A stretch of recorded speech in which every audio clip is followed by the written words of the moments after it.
What's going on, guys? It's Sep, and today we're going to be going over the Lingering Dread. Now, first of all, I want to get this out of the way. The Harmony buff specifically on Lingering Dread is bugged and not working at all. It doesn't work for blast radius damage, direct impact, or anything right now. I've reported this directly to a Bungie staff member, and they are working on it. This is unintentional. So, once Harmony is working, this is also going to turn this into a one-hit grenade launcher for low resilience Guardians, which is insane. This roll is literally batty, so keep that in mind. With today, I'm going to show you exactly what I'm going to do, as well as, you know, what it's supposed to do. So the goal today is to make a build with this lightweight GL where I make people weak and then immediately clean them up with the SMG. And then the SMG will give Harmony back to the GL, and the GL will be able to one-hit low resilience Guardians. You will not see that today. Today, I'm just going to show you what it's, or how effective it is at cleaning up Guardians, and how amazing it is because of the fact that you have proximity on a 90 blast radius grenade launcher. That is so much. I do have volatile launch where I can make it 100, and I thought maybe that would be worth it, but you're losing a decent amount of velocity. I would prefer to have this nice balance, and yesterday when I used it on stream, it worked perfectly fine with this already. So let's get into it real quick. The Lingering Dread grenade launcher is a lightweight frame. We don't know exactly the roles of it, but it is a normal GL and where you can trigger it on your own, so proximity rounds are absolutely incredible for it. So I'm using it to fire directly at Guardians to make them weak and clean them up with borrowed time, and then that will give us the ability to have extra inner accuracy with Ember of Tempering, which I believe that I swap out for this one. Yep. And that is just incredible in its own because it allows you to be extremely mobile with this build and really, really fast. So that is going to be our number one target, is to be blowing through enemies as quickly as possible, and it will allow us to have 10 recovery. I'm not even worried about the recovery stat, you know, just keeping our dodge up as often as possible with the 9 mobility, because Ember of Tempering is going to give us back that recovery every time we get a kill. So that'll be the main purpose of the build, and let's go ahead and hop into it. All right, looks like we got a game of Dead Cliffs.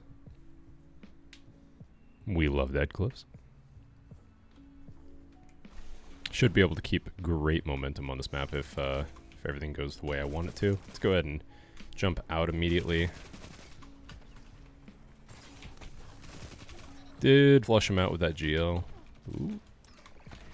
They are all around us right now.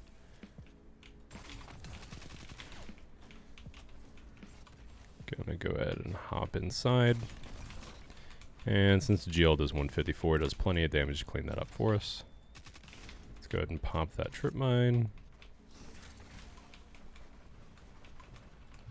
First, I'm going to take care of the one behind. That way I don't risk getting flanked or anything like that. Get the cleanup with the GL.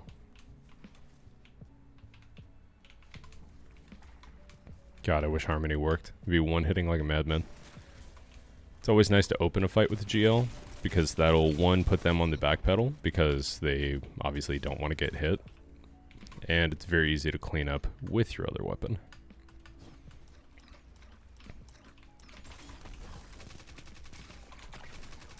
Normally proximity hits for 154, but I have seen cases where it just lags a little bit.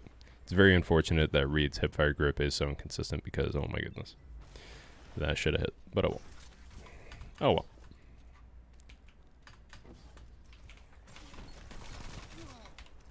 See, as you can see right there, we would have Harmony procced, and then one hit the next person, but sadly we do not get that benefit. The time to kill is absolutely insane using this build with Dragon Shadow, because of the fact that you can swap weapons instantaneously. Let's see, as well as on your mark.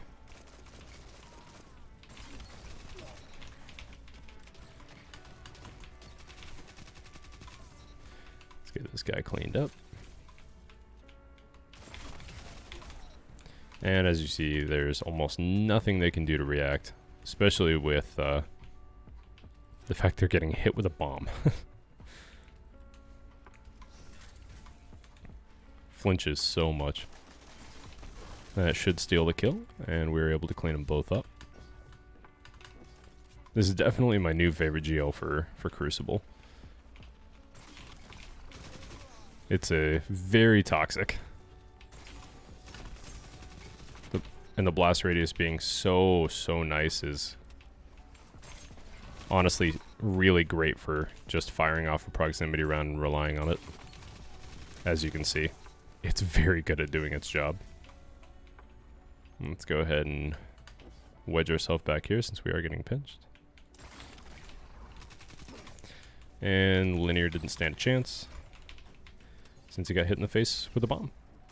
There are 2 people back here. This one's probably going to be a little weak. Never mind, they just got hit with a healing grenade. And the GL sadly just went over their shoulder.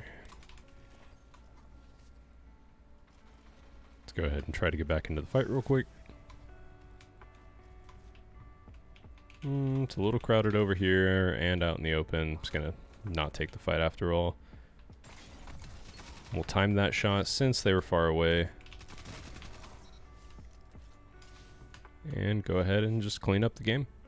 So as you can see, the build is very good at what it does, which is basically taking out any opponent almost instantaneously, since you have an incredible amount of handling, a GL that hits for 154 with great blast radius, borrowed time, which is really strong in itself, and if you are able to clean up a shot with borrowed time, then you can swap back to your GL and one-hit them with proximity rounds, or, you know, just timing the explosion yourself.